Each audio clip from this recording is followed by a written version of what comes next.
This is the Bucks POSTCAST, your instant game reaction for the Milwaukee Bucks. Part of the Locked On Podcast Network, your team every day. Oh, does it feel good to get back into the win column? And that, ladies and gentlemen, is what the Bucks did this evening at Fiserv Forum. A 113-99 victory over the Utah Jazz, now 27-35 on their season. They snapped that 4-game losing skid. Hello, everyone, and welcome in to the Locked On Bucks postcast. I'm your host. My name is Brandon Sneide, joined alongside, as always, the Wisconsin Badger legend himself, Mr.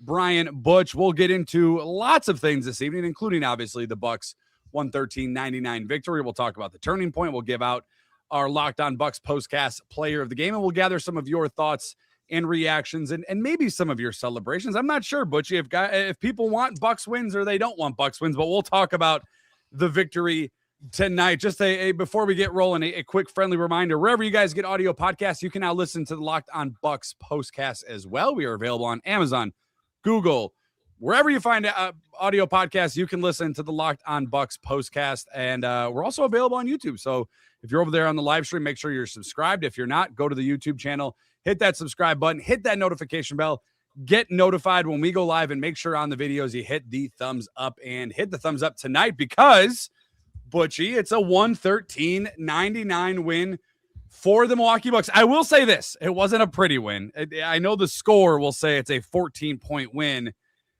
Kind of an up and down performance tonight from the Bucks. A really good first quarter, a not so great second quarter, okay third quarter, better fourth quarter, but nonetheless, the Bucks get the win. Your early takeaways after a 113-99 win. I thought this was the biggest thing. I thought Giannis found a little bit more of a rhythm. Yeah. For the first time since he has been back. I thought there was more rhythm with him. I thought there was more rhythm with the guys on the floor with them. I think that's the biggest takeaway that I have from this game, more than anything. This is a game you should win. You look at Utah's, team. It's a bunch of G League guys, right? Like, I mean, you look at, there's young guys. They play the most minutes of first-year and second-year guys. Yep. All of that is what this team is in Utah. We know what their agenda is. Their agenda is to lose as much as possible without being fined. Right? I mean, but like that's which has already happened. Correct. So that's their agenda. So it's a game you should win. But to me, the biggest takeaway is that it's Giannis is getting back to that. There's some chemistry there. There's some things that you could see. My question is, should have Giannis even been playing in this game? Could the Bucks have won this game without Giannis so that Giannis now plays against Orlando? Do you want Giannis to play the back-to-back? Is he going to play in a back-to-back, or are we not going to see him against Orlando? Those are the questions that I have. The takeaway, it's a good question. You did what you're supposed to. Could you have done that without Giannis? That, to me, is the question. But you defense, like you said, first quarter was really good. So those are my overall thoughts as I watched it and I saw it. I'm like, good. There's good chemistry. Giannis, good flow against a bad team. Let me rephrase that, against a terrible team. But it doesn't matter how sometimes it comes against, as long as you get into what you need to get into. And the thing too, Utah coming off of, they had a 6-game losing streak. They obviously snapped that against another bad team in Washington. But I thought too, to your point, just to kind of emphasize your point a little bit more, was the early tone set by Giannis. I mean, the Bucks get out to a 15-6 advantage early in this one. They held Utah in that first quarter, Butchie, to just 13 points. And from that moment on, it got a little bit closer. Utah stayed connected. At one point, I think they grabbed a 1 or 2 point lead, in the middle of that third quarter. And it wasn't a total Bucks, wire to wire domination, but you did get the win. And for the first time, and maybe you can correct me if I'm wrong, it felt like this was the Giannis that we've kind of been waiting for. Obviously, you're coming off of, missing 5 weeks with the calf injury and a handful of weeks before that, and in the month of December before he came back and re-injured it. But it felt like, Butchie, the first time this felt like, oh yeah, that's Giannis. That's the best player in the league. That's at least one of the best players in the league, and it's been something that the Bucks had needed. 27 points. He's 1 rebound shy and 2 assists shy, but you have a triple-double. 27 minutes also for Giannis, the most he's played since he's returned from that calf injury. It's only been 4 games now, but I do believe that or 3 games, I think. This is the big thing for the Bucks. Now, I'm not saying their season's going to be turned around. You're 27-35. You're still on the outside looking in from the play-in tournament. Even if you were to get into the play-in tournament, it's probably not a realistic opportunity to get to the NBA Finals, which is obviously what the goal is when you have Giannis. But this felt like a step in the right direction if you're rooting for just Giannis playing good basketball. Yeah, there's no question. We've got a comment in here. Not starting Green was huge. Yeah, I agree. AJ Green not starting, I thought big change, was good. So, but my question is this: we've also saw a game where Kyle Kuzma was a DNP or DNC. Is it DN? DNP is right. It was only just DNP coach's decision a week ago, 5 days ago, actually. So that's where, like, is AJ Green going to start tomorrow? Like, who knows? Doc. And that's the thing where everybody's like we still don't know, like what the mission is on offense, what the mission is on defense, Correct. What this rotation is. We'll mention again, a failure on my part not to mention this. No Kevin Porter Jr. once again in this one. It doesn't sound good with Kevin Porter Jr. And the only description they're giving out is knee swelling. So Doc Rivers said it wasn't good. Lisa Byington on the television broadcast said it doesn't seem good. But it was a big difference for the Bucks. AJ Green out of that starting lineup. Butchie, and you'd like this. The Bucks going big. You had Giannis, Kuzma, my guy Ousmane Jane, Miles Turner, and Ryan Rollins. The Bucks going big, and that seemed to at least make a difference. Now, again, to your point, it is Utah. They have 19 wins on the season. They're not going anywhere anytime soon, and they have half of their team on the bench as well, not playing in this one. But I am interested to see if that is going to be the lineup, or are we going to get back into the AJ Green? Cam Thomas, 6 minutes. I was just going to say that's my other question. What's the deal with Cam Thomas? I mean, it's not good basket. I just don't know if you're giving how much you answer this for me. When people watch Cam Thomas, and I see it on social media, oh, Cam Thomas just isn't playing good basketball. How can you play basketball, good or bad, in 6 minutes? I just don't know what you can't. So here's the thing. Cam Thomas is a ball-dominant guard. Yes. Which means when the ball gets to him, it probably sticks. Sure. That has been my biggest issue with Bobby Portis, excuse me.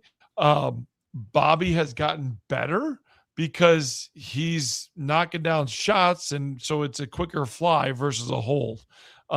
Cam, to me, that's the bad basketball, is get it, stick it, now ISO. And you can't play, like, there's probably 5 people in the world that can get paid to do that.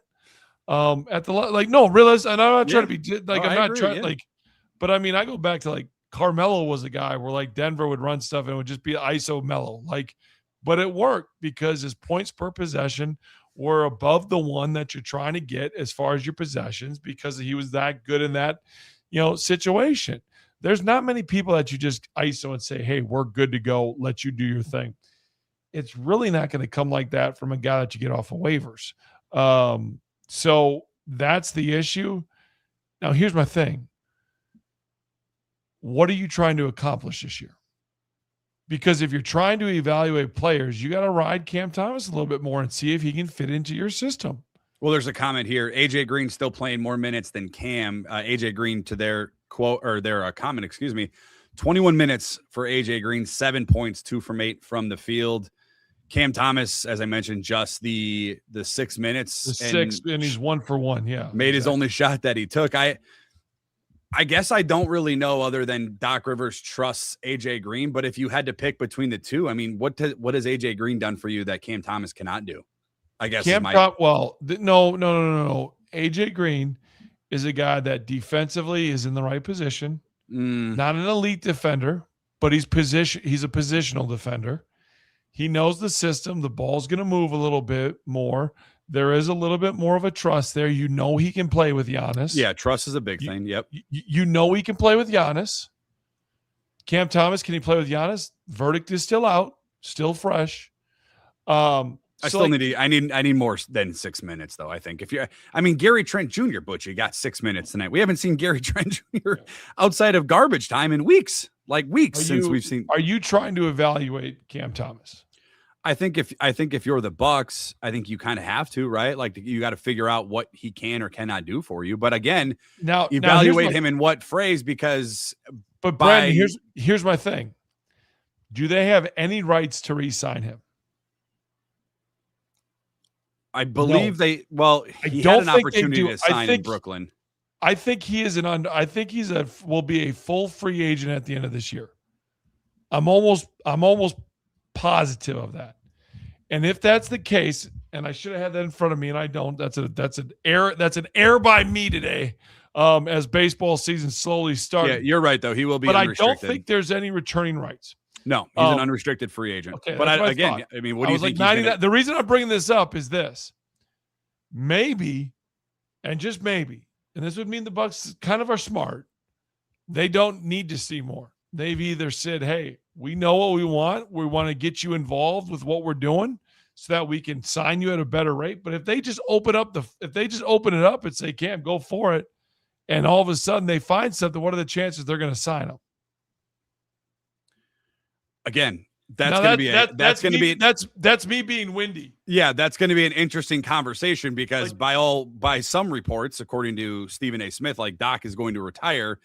Who knows what the direction of the team is? Well, what we do know is it's a 113-99 victory for the Milwaukee Bucks. And Butchie, this one, you mentioned it, like you should have won this one. I agree.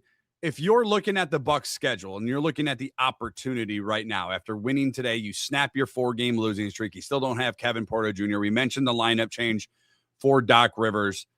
Is tomorrow, and I don't want to get too far ahead of us because we'll obviously talk about tomorrow's game, but is this one give any hope? Should Bucks fans feel any sort of hope that if you can win this one, which obviously they did, but if you can win tomorrow too, like maybe that gets you some of that mojo back that we saw in early and mid-February? Because they will play the Hawks are in front of them. I know they just lost to the Hawks. Yeah. They'll play them again very, very soon. The Sixers, and now the Sixers are in the play-in thing. Yeah, for sure. Correct. Does it give you any hope? No. I want to say yes, but no. Because at what point have the Bucks this season given you hope in general? They figure it out, and then all of a sudden you watch a game, and you're like, man, that's bad. They figure it out, you watch a game, man, that's bad. Like, that has been what this 25-26 Bucks team has been. I would love to say that, yes, it gives you hope. And what gives me more hope is not what this Bucks team did tonight. It's more of what Giannis did tonight. Yeah, I like that That will point. give me hope. Yep. That will give me hope. More than what the Bucks did. Now, Jang and what he was doing, I really do like, again, almost a triple-double there. 11, 9, and 8 from him. Butchie, maybe you need to talk me off of it. I am so high on him. I think he has all the potential in the world. I mean, he's 22 years old. So the reason I brought up the Cam Thomas with the contract versus Jang and his contract, because I believe there's control there. You can see they're invested in saying, we're pushing the chips in and we're going to develop you. Number one, like you having 32 minutes versus Bobby Portis having 18. That's where we're going. We know, and in the starting lineup after Giannis came back. Correct. That's my point. Like, yeah, there's control there, and he can be with you for a while. Yeah, Cam Thomas can't be with you unless it's a big contract. I think that, and that's just, I'm thinking front office style mindset right now a little bit, and I don't know if that's right or wrong. It's totally my opinion. I have not talked with anybody from the Bucks. I've talked to scouts a couple of times since we've started that for the Bucks. There's people that I do talk to, but this is all my opinion, and I want that out there on the clear. I'm not trying to put anything in Milwaukee, but as I just evaluate them looking, they've gone chips all in with the young fella Usman, and then they've pulled back a little bit on Cam Thomas. So, and Cam Thomas is a flyer. I mean, that's what it was. So. It didn't cost. I mean, it vet minimum didn't cost you anything. Exactly. Yes. The reward definitely outweighed the risk. The Bucks tonight with a 113-99 victory, 27-35 on the season, finally snapping that 4-game losing skid. We mentioned the Bucks getting off to a hot start. When did this one turn in favor for Milwaukee tonight? And at the end of the show, the Locked On Bucks postcast play of the game coming up right after this on the Locked On Bucks postcast. Tonight's episode is brought to you by FanDuel. College basketball is nonstop. Big games, tight spreads, momentum swings every single night. From early tip-offs to late-night West Coast shootouts, there's always action on the board. And right now, FanDuel is giving you a way to turn that energy into an even bigger potential win with a college basketball parlay profit boost. You can build any college hoops parlay you want. Rivalry games, ranked matches, whatever fits your bill. You can mix spreads, totals, and player props to match how you see the slate playing out. Go safe, go bold, ride with the team you've been following all season. It is your parlay, your style, now with just more upside behind it. Head to FanDuel.com to get started. Once again, that's FanDuel.com to get started today. FanDuel, play your game. This episode of the Locked On Bucks postcast is presented to you by 5 Hour Energy. Welcome to the 5 Hour Energy Flavor Draft. We're looking at every aspect of the draft to help you know which tasty flavors are the best and which just might be sleepers. The board is set.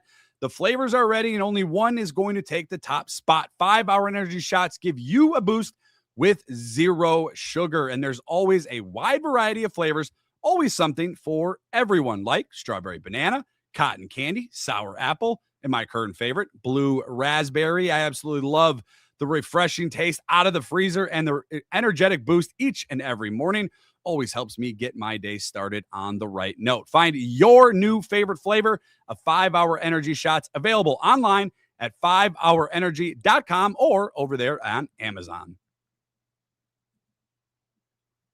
And lastly, tonight's episode is brought to you by Indeed sponsored jobs, workplace chaos, deadline stacking up, inboxes overflowing, and the one position you have to fill is still sitting open. When the pressure's on and you need the right hire, this is a job for Indeed sponsored jobs. Indeed sponsored jobs helps you reach people who actually fit what you're looking for, the skills, the experience, and the location. So you're not just hoping the right candidate stumbles across your post. And here's a stat that says it all. In the minute or so I've been talking to you, companies like yours have made 27 hires on Indeed, according to Indeed data worldwide. Spend less time searching and more time actively interviewing candidates who check all of your boxes. Less stress, less time, more results. When you need the right person, cut through the chaos. This is a job for Indeed sponsored jobs. And listeners of the Locked On Bucks postcast will get a $75 sponsored job credit to help get your job the premium status it deserves at Indeed.com/podcast. Just go to Indeed.com/podcast right now. Support the show by saying you heard about Indeed on the Locked On Bucks postcast. Indeed.com/podcast. Terms and conditions do apply. If you need to hire, this sounds like a job for Indeed sponsored jobs.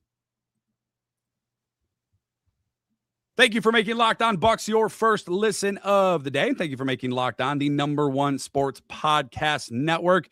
We mentioned the Bucks getting off to a fast start, 15-6 to be exact, holding the Utah Jazz to just 13 in that third quarter. It would go up and down throughout the course of the game, but the Bucks get the 113-99 win. When did this one turn in favor of Milwaukee? Let's get to it. Time to reveal where the game was won or lost. It's the turning point. All right, Butch, it's been a minute since we've been able to talk about a victory and a turning point, so have at it. The Bucks 113-99. It's been a week or so since we've been able to have some fun and celebrate a Milwaukee Bucks victory. When did this one turn in favor of the Bucks for you? I would say the way they ended the third, start of the fourth, they went on a 20-7 run over that period.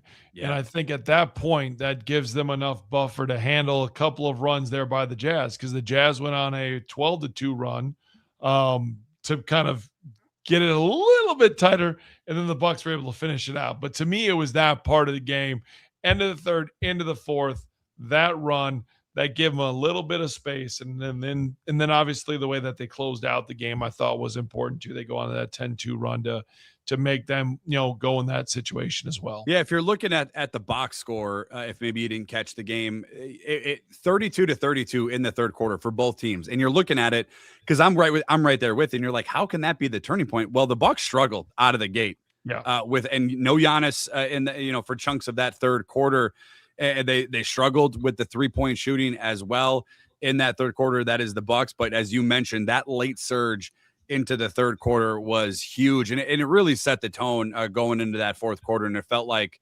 it was still single digits in that fourth quarter, but it did feel like that surge late for the Milwaukee Bucks definitely kind of got the mojo working for them late in this one, and obviously on their way to the 113-99 win. It has been a while, as I mentioned, Butchie, a victorious edition of the Locked On Bucks postcast. This is the Locked On Player of the Game. I feel like you could go 4-ish different ways, maybe 3 for sure. I'll let you have at it because whoever you pick, Butchie, I have a few locked and loaded to come after you, whoever you take. But I will let you have the honors of taking. It's been a while. When's the last time the Bucks won? Let me pull up a calendar. It's been too long. As you're looking that up, how about I say that Ousmane Dieng and what he's been able to do is my player here, because when you look at what he's done, he's 4 of 8 from the floor, 3 of 6 from 3, but the ability to rebound the ball, 8 of those, 9 assists, 11 points, plus 18. I'm not a huge plus minus guy, but that's second on the team next to Giannis. I want to see if this can continue. If this it's exciting, man. like if this can continue, there's a lot of reminders of Giannis a little bit ish, as far as young, thin, doesn't really know what he's doing yet. And you get out there and you've almost put together a triple double. There's got to be a lot of morphine. There's got to be a lot of creating some sort of plan with how the growth is going to go over the next couple of years. And he wasn't going to get that in Oklahoma City. On the bench, I like it. I like it a lot. It's exciting. I'm trying not to get giddy over him, but I mean, and it was a weird trade, right? You go back to we thought we had Nick Richards from the Bucks making a trade, and we thought we were getting Nick Richards, and then it turns into a 3-team deal. And Ousmane Dieng is thrown into it. And then you do a little bit of research. I didn't know enough about Ousmane Dieng. I can raise my hand and admit that. And seeing that he's a former lottery pick, still very, very young in his career, a great opportunity, certainly with Giannis. And speaking of Giannis, I'm going to go Giannis I'm like, again, set the tone early, right? Leads the Bucks in scoring, 27 points. Again, 1 rebound, 2 assists shy of a triple-double. I'm not a big plus or minus fan per se, but like plus 23 for Giannis, that felt right. That felt like the eye test was passed. 9 of 14 from the field. And again, I thought it was him early, Butchie, getting it going for the Bucks and sort of setting that tone. And here's something I think you'll appreciate. A little different approach for Giannis. At least it feels like a little bit different approach. And Wes Matthews talked about it on the television broadcast. Giannis playing lower to the basket, closer to the basket is what I should say, back turned to the basket. That opened things up, not only for Giannis, because who, especially for Utah, is going to stop him down low, but it also opened things up for the Bucks on the perimeter early in this one to kind of get that scoring flow started. Yeah, no, I agree. I completely, absolutely. And if you can get Giannis with the back to the basket down low, I think good things will happen for the Milwaukee Bucks. It's a 113-99 win today, 27-35 on the season, and no time to rest. The Orlando Magic, who also played this evening, they beat Minnesota out there in Minnesota. So we will get Orlando at Fiserv Forum tomorrow night, and that's when we'll pick things right back up as the Bucks win 113-99. My thanks to each and every one of you. Thank you guys for tuning in. Thank you for making Locked On Bucks part of your day each and every single day. And just a quick friendly reminder, wherever you guys get audio podcasts, Amazon, Google, Spotify, Apple, wherever you get them, you can now get the Locked On Bucks postcast. We are also available over on YouTube. Just make sure you go to our YouTube channel, hit the subscribe button, smash the thumbs up button on our videos, and make sure you hit that notification bell. Get notified when we go live, and we will be live once again after tomorrow night's Bucks Magic showdown in downtown Milwaukee. Thanks again for listening, and as always, make sure you stay locked on Bucks.